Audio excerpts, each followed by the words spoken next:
Today, we're going to talk about seasons. Our learning target is I will explain how the tilt of Earth and distribution of sunlight causes seasons. Seasons are the result of the tilt of Earth's axis and its elliptical revolution around the sun. Remember that elliptical means it's in the shape of an oval. Earth is tilted at a 23.5 degree angle. Okay, so let's look at that graphic a little bit bigger. Notice that the Earth is revolving around the sun in an elliptical pattern or in the shape of an oval. And then also notice that the Earth is tilted on its axis. Remember, we don't see it in this graphic, but Earth is always rotating on its axis, and that gives us a 24-hour day.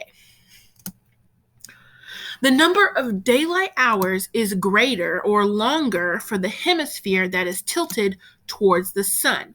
So let's look at this graphic. This is the northern hemisphere and this is the southern hemisphere. Please notice that the northern hemisphere is tilted towards the sun, therefore the sunlight is hitting it more direct. Can you think about what season this is? Summer. Summer is warmer than winter because the sun's rays hit Earth at a more direct angle. Therefore, days are longer. Okay, we live in the northern hemisphere.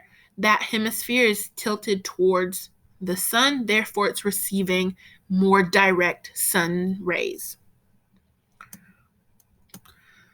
During winter, however, the sun's rays are hitting Earth at an angle. Therefore, days are shorter. Okay, so here's the northern hemisphere, which is where we live, and it's tilted away from the sun. So it's not necessarily getting direct rays of sunlight. We're getting it at an angle. Therefore, our days are shorter.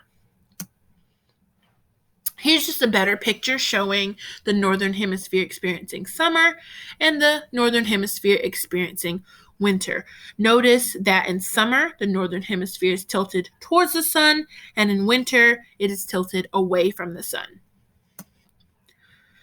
We call these solstice. Solstice is when the tilt of the Earth's axis is at its extreme. It's either tilted the farthest away from the sun, winter, or the closest to the sun, summer. Winter solstice results in the shortest day, and that occurs on December 21st of every year. Summer solstice results in the longest day, and that occurs on June 21st of every year. Notice in this graphic, this is going to show the amount of sunlight that the northern hemisphere gets during summer solstice and winter solstice. So notice in summer solstice, the northern hemisphere is receiving more light, and in winter, it's receiving less light. There's more of a shadow on the northern hemisphere in the winter solstice. Equinox. Equinox is when the sun is directly over Earth's equator. Equinox sounds like equal day and night hours. There are two equinox. Spring equinox, which occurs March 21st of every year, and fall equinox, which occurs September 22nd of every year.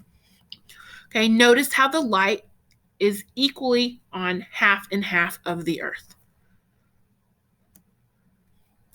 Okay, so this graphic is just going to show us again that the seasons are caused by Earth's elliptical orbit around the sun, its 23.5 degree tilt, along with its 24-hour rotation on its axis.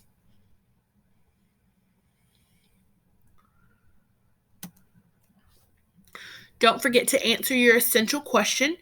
Keep in mind your learning target and use your notes if needed.